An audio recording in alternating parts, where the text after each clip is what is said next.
এই যে মসজিদে হামলা হচ্ছে, মসজিদ বন্ধ হয়ে যাচ্ছে, এগুলোতে আমি কখনো বিচলিত হই না।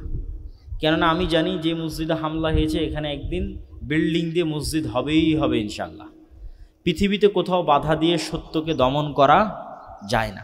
কিন্তু সমস্যা কোথায়, কখন ধ্বংস হয় জানেন? যখন ভিতরে ভিতরে মারামারি লাগে, যখন আমানতের খেয়ানত হয়, ন্যায়পরায়ণতার অভাব হয়। এই মাদ্রাসা কেউ এসে বাহির থেকে এসে ষড়যন্ত্র করে বন্ধ করে দিবে আর বন্ধ হয়ে যাবে, এটা আমি বিশ্বাস করি না। কিন্তু এই মাদ্রাসার মধ্যেই যখন গণ্ডগোল লেগে যাবে তখন আসলেই বন্ধ হয়ে যেতে পারে মাদ্রাসা। তো ন্যায়পরায়ণতা এবং আমানতদারিতে উঠে গেলে সেখান থেকে কল্যাণ এবং বরকত উঠে যায়। তো এই জন্য যে কাজের সাথে আপনারা যুক্ত থাকেন না কেন, ইখলাসের সাথে, ন্যায়পরায়ণতার সাথে, আমানতদারিতার সাথে যুক্ত থাকবেন। আল্লাহ আপনাদের এই মাদ্রাসা সালাফিয়াকে কবুল করুক, আল্লাহুম্মা আমিন। আর একটা বিষয়ের আমরা ওয়াদা দিচ্ছি না করবে, যেমন আমরা আমাদের একটি প্রজেক্টের ঘোষণা দিয়েছি, যেগুলো আমাদের এই মুআদালাভুক্ত জামিয়া সালাফিয়ার সাথে অধিভুক্ত এই সমস্ত শিক্ষা প্রতিষ্ঠান এবং এই সমস্ত পরিচালিত যে মক্তবগুলো পরিচালিত হচ্ছে এগুলো থেকেই পরিচালিত হবে। সেটা হচ্ছে কর্জে হাসানা, এবং এগুলোর কার্যক্রমও মোটামুটি আমাদের শুরু হয়েছে আলহামদুলিল্লাহ। সুদমুক্ত কর্জে হাসানা, এবং শুধু উদ্যোক্তাদের দেওয়া, যারা এটা ব্যবসায়িক কাজে লাগাবে, ছোট ক্ষুদ্র ব্যবসা, এরকম কাউকে নয় যে বিলাসী পণ্য কিনতে লোন নিবে। বিলাসী পণ্য মানে বাড়ি টিনের আছে, পাকা করবে, এই জন্য লোন লাগবে। বাড়ির ছাদ দিবে, এই জন্য লোন লাগবে। মোটর সাইকেল কিনবে, এই জন্য লোন লাগবে। এসি কিনবে, এই জন্য লোন লাগবে। ফ্রিজ কিনবে, এই জন্য লোন লাগবে। এগুলোর ক্ষেত্রে লোন চাওয়াই জায়েজ কিনা সেটা প্রশ্নবিদ্ধ। মানুষ বিপদে পড়ে গেছে, বাঁচতে পারছে না, অসহায় অবস্থায় আছে, মেডিকেলে আছে, অপারেশন হবে, এরকম অসহায় অবস্থায় মানুষ লোন চাইতে পারে, ধার চাইতে পারে, কর্জে হাসান। কিন্তু স্বাভাবিক জীবন চলতেছে, তার চেয়ে একটু মান উন্নয়ন করবে, এই জন্য টাকা ধার নিবে, সেটা যদি সুদমুক্ত হয় সেটা জায়েজ কিনা এটা প্রশ্নবিদ্ধ। কিন্তু দেখবেন যে আমাদের সমাজের যত কিস্তি চলমান আছে, লোনের কিস্তি, তার প্রত্যেকটার বেশিরভাগ কিস্তি হচ্ছে স্বাভাবিক জীবনের চাইতে আরেকটু ভালো থাকার প্রবণতা। এরকম না যে না খেয়ে মরে যাচ্ছিল, এই জন্য এখন লোন লাগবে। এই জন্য এই বদ অভ্যাস থেকে বের হয়ে আসতে হবে।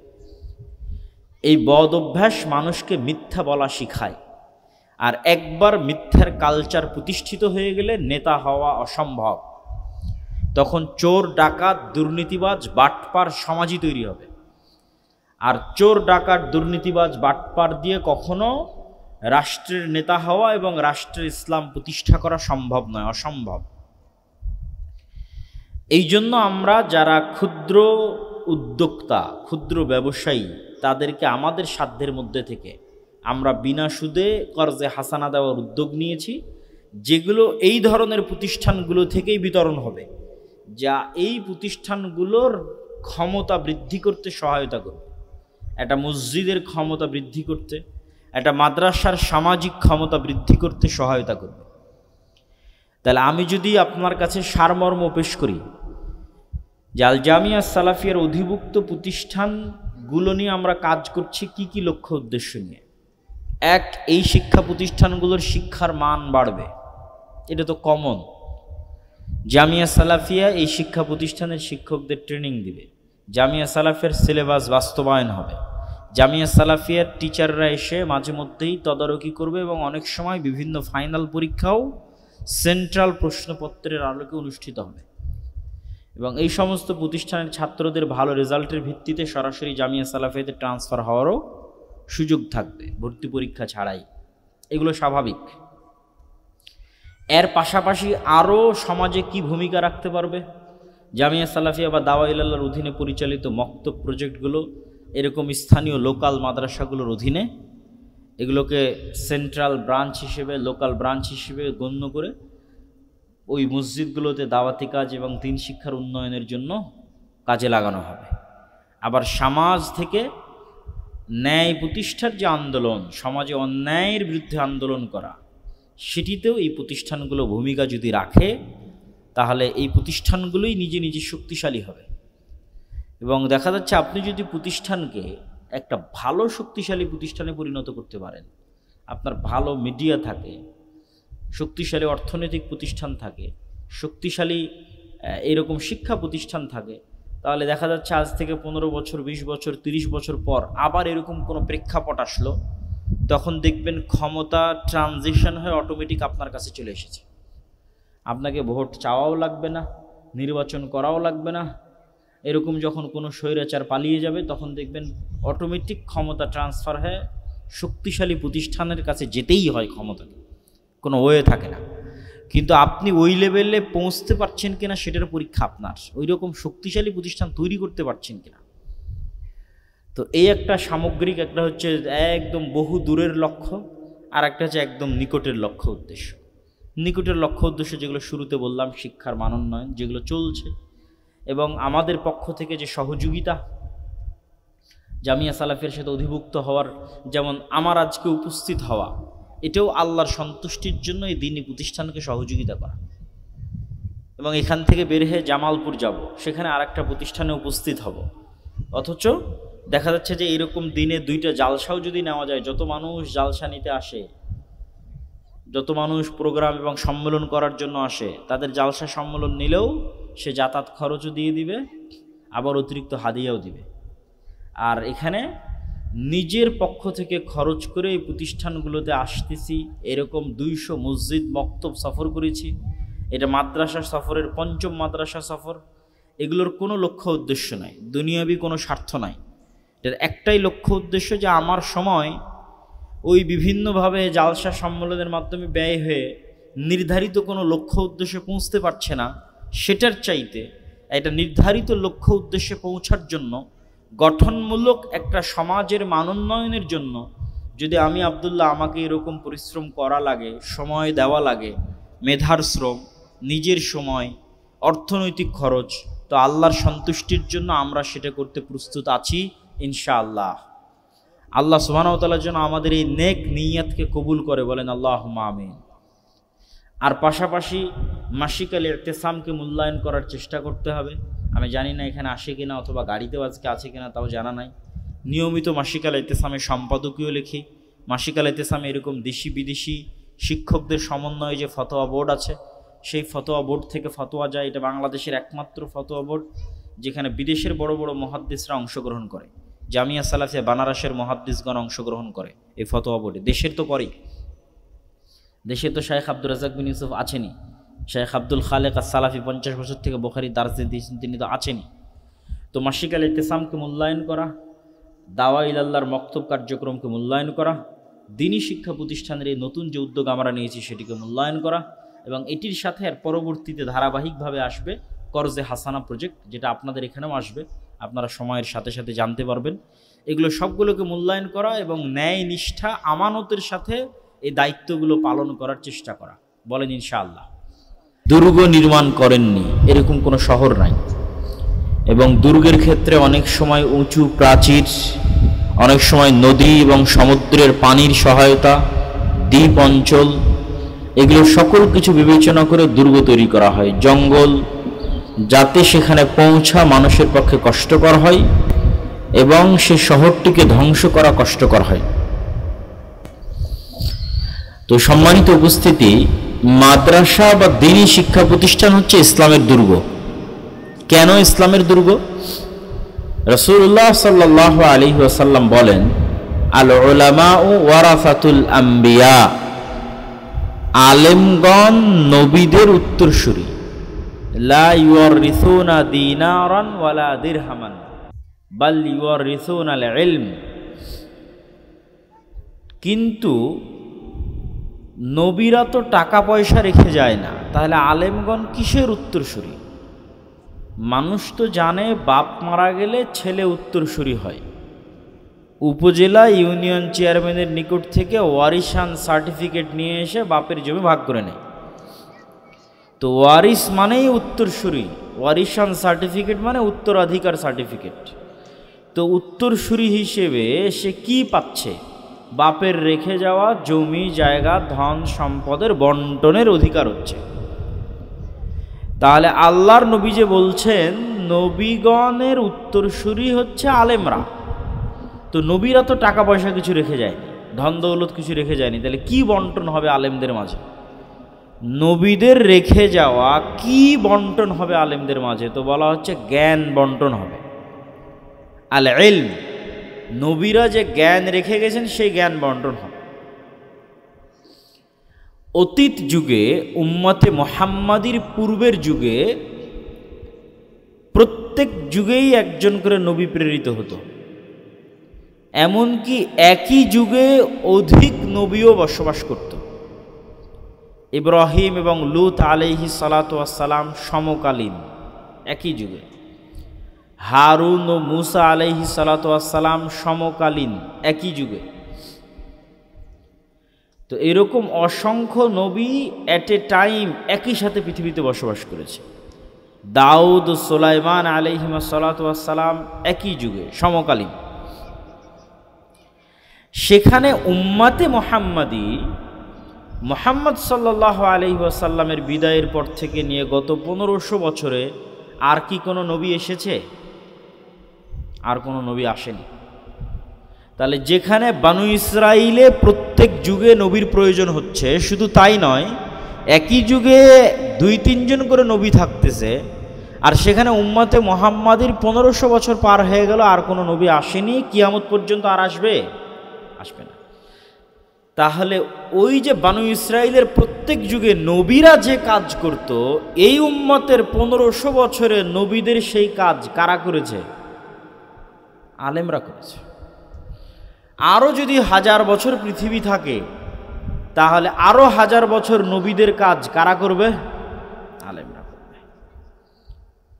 এই হলো উম্মতে মুহাম্মাদির আলেমরা মুহাম্মদ সাল্লাল্লাহু আলাইহি ওয়াসাল্লামের উত্তরসূরি। এই জন্য আর নবী লাগবে না, উত্তরসূরি আলেমদের করে দেওয়া হয়েছে, আর নবী লাগবে না।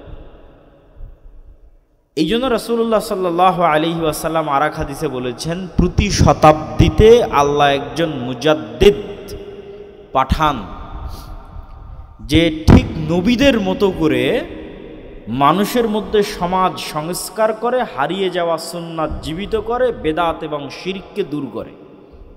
প্রতি শতাব্দীতে আল্লাহ একজন মুজাদ্দিদ পাঠান আলেমদের মধ্যে থেকে, যে নবীদের কাজ করে। তাহলে সারমর্ম দাঁড়াচ্ছে, নবীর রেখে যাওয়া জ্ঞানের চর্চা আলেমরা অব্যাহত রেখেছে বলেই আজ 1000 কিলোমিটার দূরে 1000 বছর পরে আমরা এখনো সঠিক দিনের জ্ঞান পাচ্ছি। বাংলাদেশে তো আর কোনো নবী আসেনি, না এসেছে? আসেনি। তাহলে মুহাম্মদ সাল্লাল্লাহু আলাইহি ওয়াসাল্লামের জ্ঞান মক্কা এবং মদিনা থেকে সংগ্রহ করে বাংলাদেশ পর্যন্ত কোনো না কোনো আলেমই নিয়ে এসেছে, আল্লাহর রাস্তায় দাওয়াতি কাজ করতে গিয়ে। ইন্দোনেশিয়া, মালয়েশিয়া পর্যন্ত কোনো আলেমই নিয়ে গেছে। এই জন্য মাদ্রাসা বা দ্বীনি শিক্ষা প্রতিষ্ঠান ইসলামের দুর্গ। কেন? মাদ্রাসা হচ্ছে আলেম তৈরির কারখানা, কারিগর। তো কারখানায় যদি বন্ধ হয়ে যায়, তো আলেম কোথায় থেকে তৈরি হবে? কারখানা বন্ধ হয়ে গেলে মাল হবে, তৈরি হবে না। জামা কাপড়, লুঙ্গি, আপনাদের সিরাজগঞ্জে লুঙ্গি প্রচুর হয়, গামছা প্রচুর হয়। তো কারখানা বন্ধ হয়ে গেলে সেখানে কর্মচারীও থাকবে না, লেবারও থাকবে না, পণ্য উৎপাদন হবে না। আর একজনকে যে শিখাবে, সেই শিক্ষাটাও সে পাবে না। ওই জ্ঞান ওখানে, জ্ঞানের দরজাটা ওখানে বন্ধ হয়ে যাবে।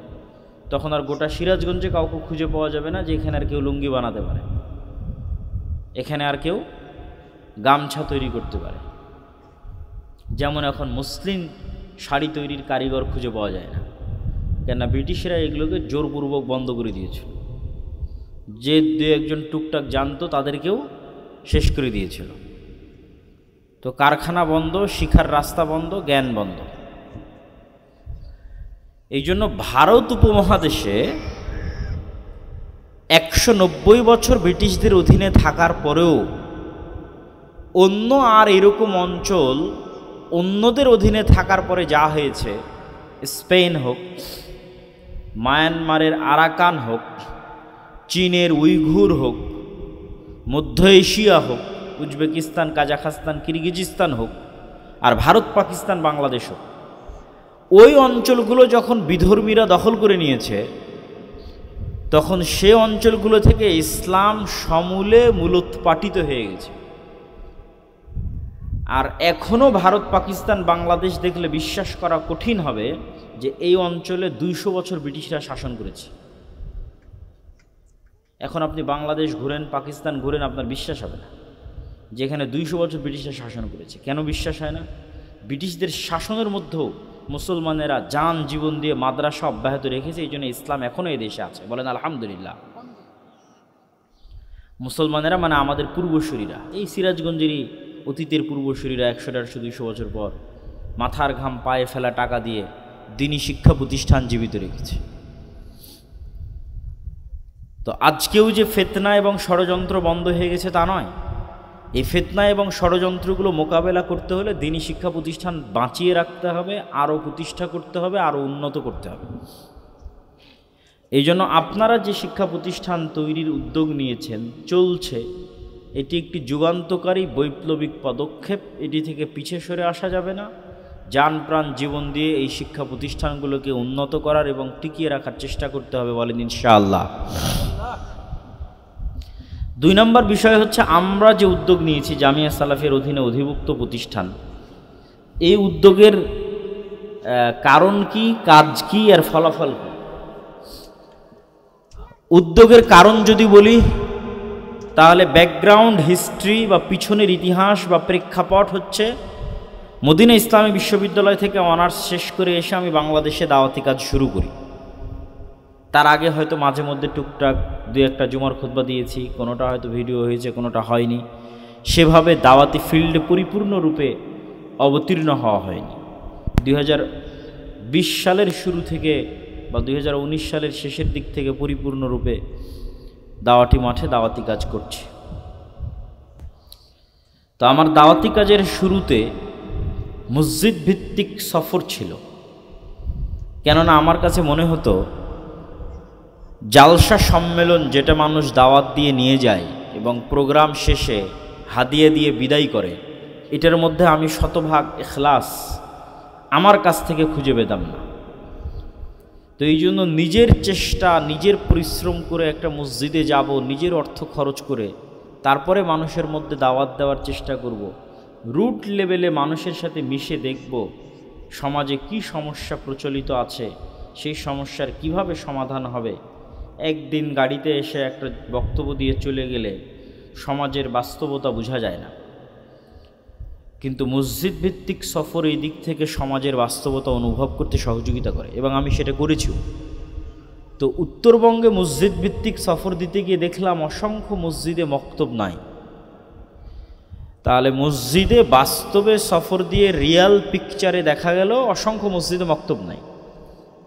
আর কিছু মসজিদে মক্তব থাকলেও অবহেলিত, গুরুত্ব নাই, তদারকি করার কেউ নাই।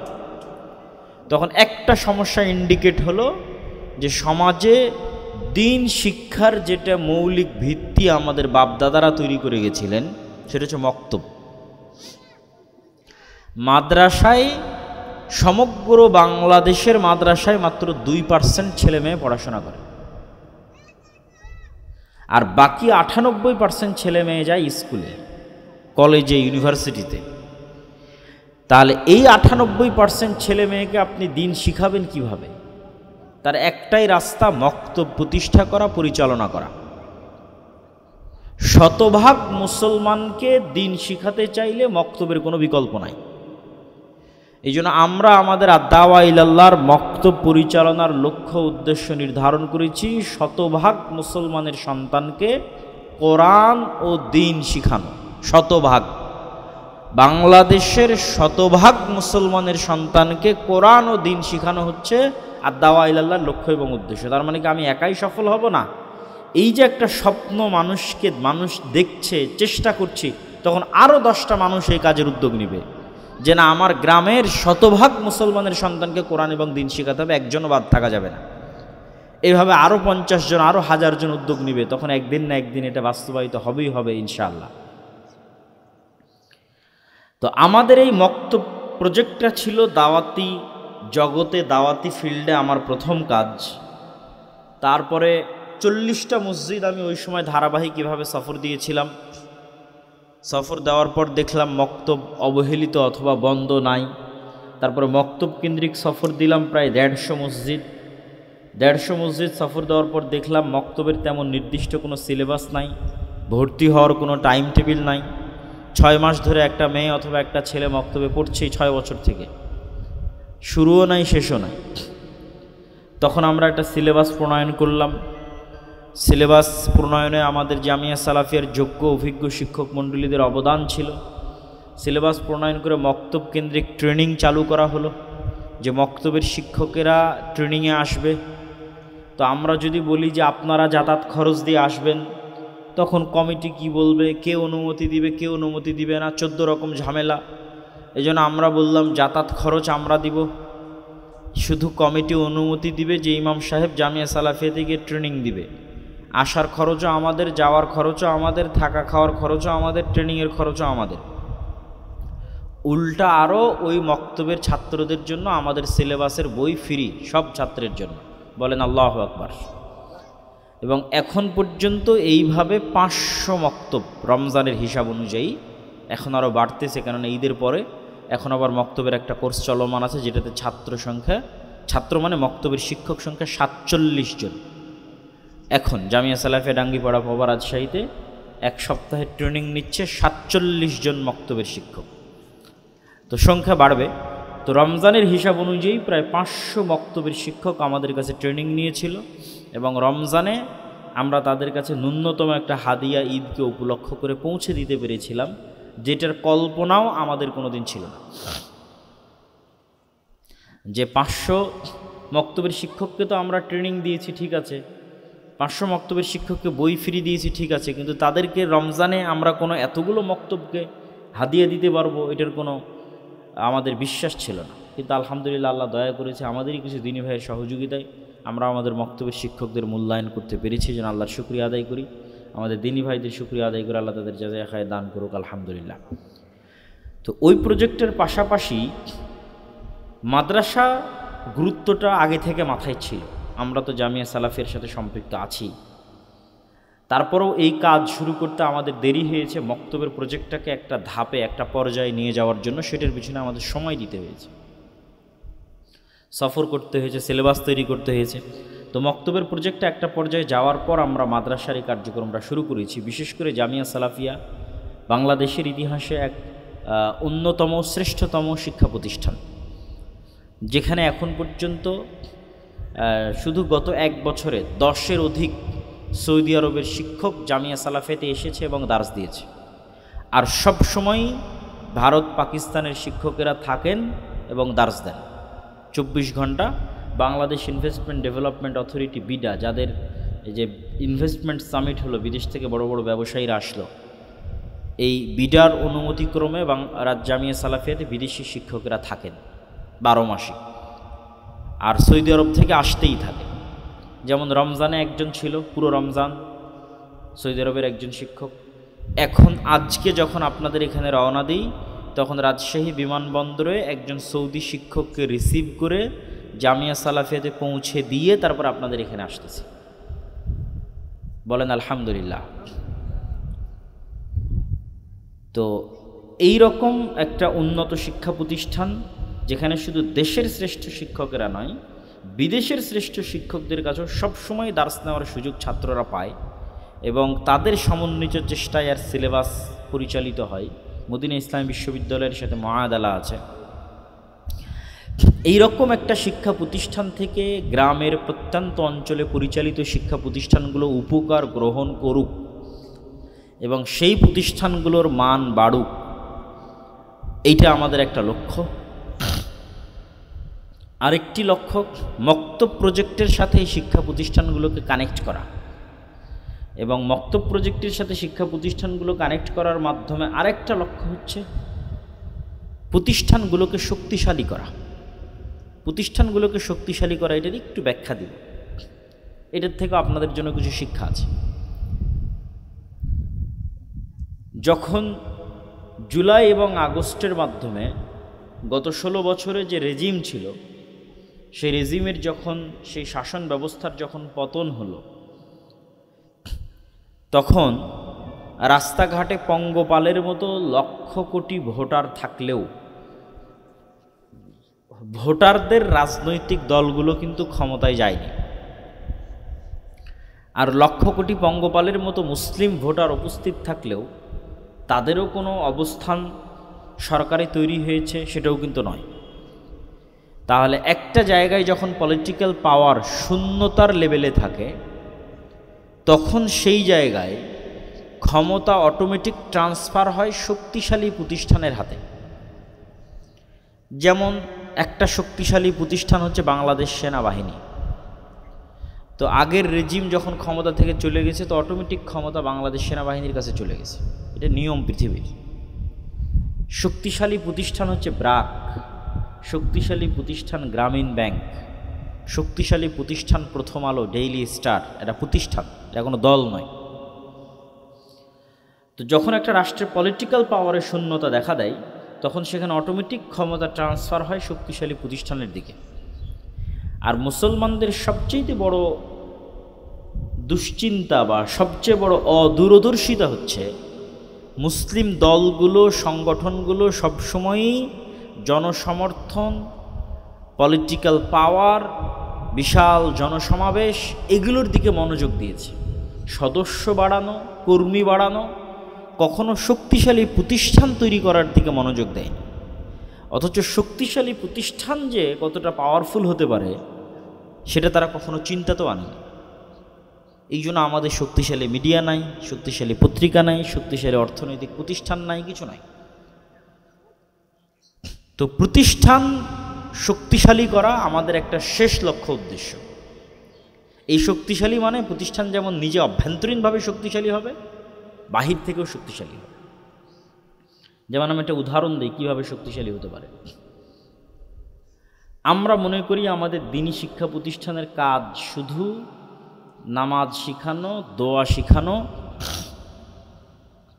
এবং অজু শিখানো, হুকুম আহকাম মাসলা মাসাইল শিখানো। তারা শিখবে, আমল করবে, এই পর্যন্তই শেষ। সমাজে যে একটা অন্যায় হচ্ছে, সামাজিক অন্যায়, সেই অন্যায়ে সৎ কাজের আদেশ এবং অসৎ কাজে বাধা প্রদান করাও যে একটা মসজিদ মাদ্রাসার জিম্মেদারি, সেটা কিন্তু আমরা সম্পূর্ণরূপে ভুলে গেছি, আমাদের মাথাতেই রাখিনি। এমনকি আমি এখনও যদি আপনাকে বলি সৎ কাজে আদেশ করতে হবে, অসৎ কাজে বাধা দিতে হবে, সেক্ষেত্রেও আপনি মনে করবেন সৎ কাজে আদেশ মানে কাউকে নামাজ পড়ার আদেশ দেওয়া, আর অসৎ কাজে বাধা মানে কেউ হয়তো বেপর্দা আছে, গান শুনতেছে, তাকে সেটা করতে বাধা দেওয়া।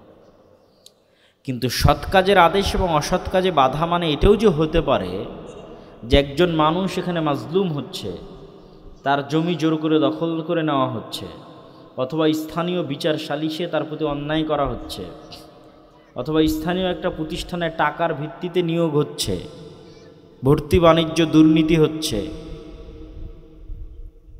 অথবা স্থানীয় একটা লোকাল পলিটিক্যাল পার্টির নেতা একটা গরুর খামার করতে দিচ্ছে না, একটা বাড়ি তৈরি করতে দিচ্ছে না, একটা পুকুর খনন করতে দিচ্ছে না, ওকে চাঁদা না দিলে করতে দিবে না, ওর থেকে মাল না নিলে করতে দিবে না। একটা লোক মারা গেছে, তার সন্তানেরা তার মেয়েকে সম্পত্তিতে সঠিকভাবে ন্যায়ের সাথে জমিতে ভাগ দিচ্ছে না, বন্টন করতেছে না। একটা মেয়ের বিবাহ হচ্ছে, তার পরিবারের কাছ থেকে যৌতুক দাবি করা হচ্ছে। এগুলো প্রত্যেকটা হচ্ছে মানুষের সাথে সম্পৃক্ত অন্যায় এবং অনাচার। যখন কোনো দ্বীনি শিক্ষা প্রতিষ্ঠান, মসজিদ অথবা মাদ্রাসা এতটুকু শক্তিশালী হবে না যে সে এই সমস্ত সামাজিক অন্যায়ও হাত দিয়ে বাধা না দিতে পারলেও মুখ দিয়ে বলে নিষেধ করতে পারবে, বাস্তবায়ন হোক অথবা না হোক, ততদিনে এই প্রতিষ্ঠানগুলো নেতা হতে পারবে না সমাজের। আপনি সমগ্র বাংলাদেশের নেতা হতে চান, সমগ্র পৃথিবীর নেতা হতে চান, তো আপনাকে রুট লেভেল থেকে নেতৃত্ব শুরু করতে হবে। নেতৃত্ব শুরুই হয় ন্যায় প্রতিষ্ঠা এবং অন্যায় বাধা দিয়ে। স্টার্টিং হচ্ছে লিডারশিপের এখান থেকে। তাহলে যখন এই সমস্ত শিক্ষা প্রতিষ্ঠানগুলো এই ধরনের কাজে ভূমিকা রাখতে পারবে, তখন এই সমস্ত শিক্ষা প্রতিষ্ঠান থেকে শুধু বক্তা, ইমাম, হুজুর বের হবে না, সমাজের নেতাও বের হবে, যে বিচার সালিশ মীমাংসা করে দিতে পারবে। এবং ওই হুজুর, ওই আলেম, ওই মাদ্রাসার স্থানীয় ইউনিয়ন চেয়ারম্যানের চেয়েও ক্ষমতা বেশি হতে পারে। যদি একজন যোগ্য নেতা ওই প্রতিষ্ঠান চালায়, এবং সে তার প্রতিষ্ঠানকে শক্তিশালী করে, যেমন আমি একটা থিওরি দিলাম, এরকম আরও থিওরি আছে শক্তিশালী করার, তাহলে ওই প্রতিষ্ঠানের প্রধানের পাওয়ার স্থানীয় ইউনিয়ন চেয়ারম্যানের চেয়েতেও বেশি হতে পারে, এবং প্রত্যেকটা স্থানীয় বিচার সালিশ প্রবলেম সমাধানে তার অবদান থাকবে। এইভাবে আস্তে আস্তে লিডার হবে এবং লিডার হতে হতে জেলা উপজেলা রাষ্ট্রের লিডার হয়ে যাবে। ইসলাম রাষ্ট্রে প্রতিষ্ঠা হওয়া মানে ন্যায় বিচার প্রতিষ্ঠা হওয়া। আর একটা উদাহরণ দেই প্রতিষ্ঠানকে শক্তিশালী করার, সেটি হচ্ছে অর্থনৈতিকভাবে স্বাবলম্বিতা। অবশ্যই প্রতিষ্ঠানগুলো অন্যের সহায়তাতেই চলে, অন্যের দানেই চলে, কিন্তু তারপরেও প্রতিষ্ঠানের একটা প্রজেক্ট থাকতে হবে, সেটা অন্যের দানে অন্যের সহায়তাতেই কিন্তু মানুষকে দেওয়ার। মানে প্রতিষ্ঠান যদি এর মধ্যেই সীমাবদ্ধ থাকে যে শুধু নিবে, আমার প্রতিষ্ঠানের ছাদ লাগবে, বিল্ডিং লাগবে, বাড়ি লাগবে, মসজিদ লাগবে, শুধু সমাজের মানুষ দিচ্ছে, আপনি প্রতিষ্ঠানের আরও একটা প্রজেক্ট চালু করেন যে এই প্রতিষ্ঠান সমাজের মানুষের